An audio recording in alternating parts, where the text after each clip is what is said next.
Hey there, savvy artists and art lovers. Picture this. Placing two smaller squares inside a rectangle can transform your composition structure, creating clear focal points and enhancing the balance of your artwork. Today, we're unlocking how rebated squares can help you master spatial organization with precision. Ready to take control of your composition? Let's dive into the power of space division with rebated squares.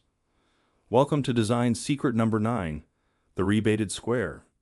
It's the first of 5 space techniques that will elevate your work. This method helps you divide your canvas into precise squares, which naturally organize key content and guide the viewer's eye. By mastering this, you're adding a whole new dimension to your art, whether you're creating or appreciating. Here's how the magic happens. The rebated square uses 2 smaller squares to organize the key elements in your visual story. If your canvas is portrait, the squares come from the top and bottom. In landscape, they show up on the sides. We like to call these squares the father square, while the larger rectangle becomes the mother rectangle. To find them, use the compass swing method. Take the short side of your rectangle, swing it down at a 90-degree angle, and extend it to form a square. Do the same on the opposite side, and you've got your 2 rebated squares. Next, draw an X in each square by connecting the diagonal corners. This X creates dynamic diagonals that divide the space, giving your composition energy and focus. The diagonals form anchor points. Baroque on the right, sinister on the left, guiding your verticals, horizontals, and key elements with precision. With this structure, your composition stands strong, balanced, and intentional. It's time to put this into practice. Artists, start by identifying the rebated squares in your composition. Draw the compass swing and place the X inside.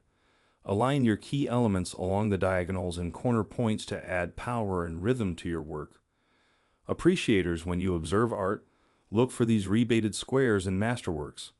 Notice how artists strategically place objects along these diagonals and anchor points, bringing their work to life with flow and coherence. Your assignment: sketch 3 different compositions, using the rebated squares to anchor key elements. Pay attention to how these divisions create balance, rhythm, and harmony in your piece. Let's take a look at Claude Monet's interior after dinner, housed in the Musée d'Orsay. With this wide painting, we locate the rebated squares from the sides. After placing the X in each square, notice how Monet anchors the chandelier, teapot, chair, and even the curtains pattern along these diagonal lines. His composition feels effortlessly balanced, yet the structure behind it is precise and deliberate. Now that you've mastered rebated squares, get ready for our next design secret: nested rectangles. This powerful technique adds depth and richness to your compositions, giving them a multi-dimensional feel that commands attention. Whether you're creating or observing, you'll notice an immediate impact on your visual storytelling. Now go and make an intelligent mess. Stay savvy, my friends.